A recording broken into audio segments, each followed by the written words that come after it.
Hello guys, আসসালামু আলাইকুম। আশা করি সকলে ভালো আছেন। আজকে আবার আপনাদের মাঝে নতুন কিছু লাভ স্টোরি নিয়ে হাজির হলাম। আজকে লাভ স্টোরিটি একটু অন্যরকম লাভ স্টোরি, যাকে বলে ভাগ্য ভাগ্য লাভ স্টোরি। তাই ভিডিওটি স্কিপ অথবা কেটে না দিয়ে আজকে লাভ স্টোরিটি শোনার চেষ্টা করুন। আশা করি আপনাদের সকলেরই ভালো লাগবে। আজকের লাভ স্টোরিটির নাম হচ্ছে নিয়তি। নিয়তি, আমি মায়া, আমি একটা স্কুলের শিক্ষিকা। রাতে আমি মা ও বাবা একসাথে রাতের খাবার খাচ্ছি। বাবা আমাকে বলল, আমার বয়স হয়েছে, আমি চাই তোমাকে ভালো একটা পরিবার দেখে বিয়ে দিতে। বাবা আরও বলল, তোর রানু পিসি আমাকে একটা ভালো ছেলের কথা বলেছে। ছেলের বাড়ি রানু পিসির বাড়ির কাছে, ছেলে ডাক্তার। আমি তোর পিসিকে বলেছি ছেলের পরিবারকে নিয়ে আসতে, ওরা তোকে আগামী সপ্তাহে দেখতে আসবে। কথাটা শুনে আমি না খেয়ে আমার ঘরে চলে আসলাম। বাবা আমাকে আগেও বিয়ে দিতে চেয়েছিলেন, তখন আমি চাকরি না করে বিয়ে করব না বলে বিয়ে আটকে দিয়েছি। আসলে আমি একজনকে ভালোবাসি, তার অপেক্ষায় আজও আমি। জীবনে প্রথম প্রেম, তাকে আমি ভুলতেও পারছি না।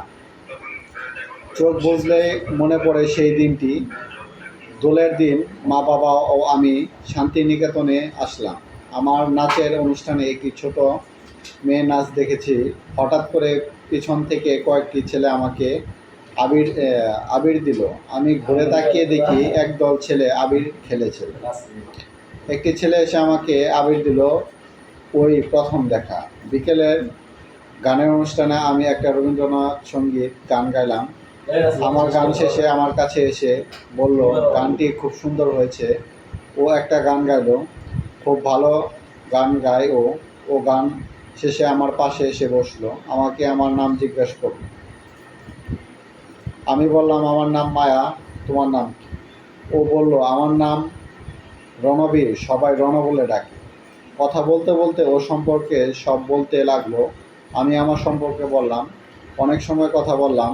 রণ বলল, মায়া, পাশে একটা ফুচকার দোকান, চলো ফুচকা খেয়ে আসি। দুজনে ফুচকা খেলাম। অল্প সময়ের মধ্যে ও আমার ভালো বন্ধু হয়ে গেল। পরের দিন সকালে খাবার খেয়ে শান্তিনিকেতনে ঘুরে দেখার জন্য বের হলাম। ওর সাথে দেখা হলো। দুজনে একসাথে শান্তিনিকেতনে অনেক জায়গায় ঘুরলাম। আমরা বিশ্বভারতী এসে বসলাম। ও বলল, তুমি বসো, আমি একটু আসি। একটু পরে একটা গোলাপ হাতে নিয়ে এসে বলল, আমি তোমাকে ভালোবাসি। আমিও রনর হাত থেকে গোলাপটা নিলাম। মুখে কিছু বললাম না। আমি ওকে একটা কাগজে আমার বাড়ির ফোন নাম্বার লিখে দিলাম। আমার বাড়ি ফিরে আসলাম। আমি বাড়ি ফিরে শুধু ওর ফোনের অপেক্ষায় রইলাম। বাড়ির ফোন বেজে উঠলো, দৌড়ে যেতাম, কিন্তু রনর ফোন আসতো না। এভাবেই রনর ফোনের অপেক্ষায় 5 বছর কেটে গেল। আমি মনে মনে ভাবলাম, বাবাকে আমি কি বলবো? রণ কি আজও আমাকে ভালোবাসে? ওর কি আমার কথা মনে আছে? হয়তো আমাকে ভুলে অন্য কাউকে নিয়ে সুখে আছে।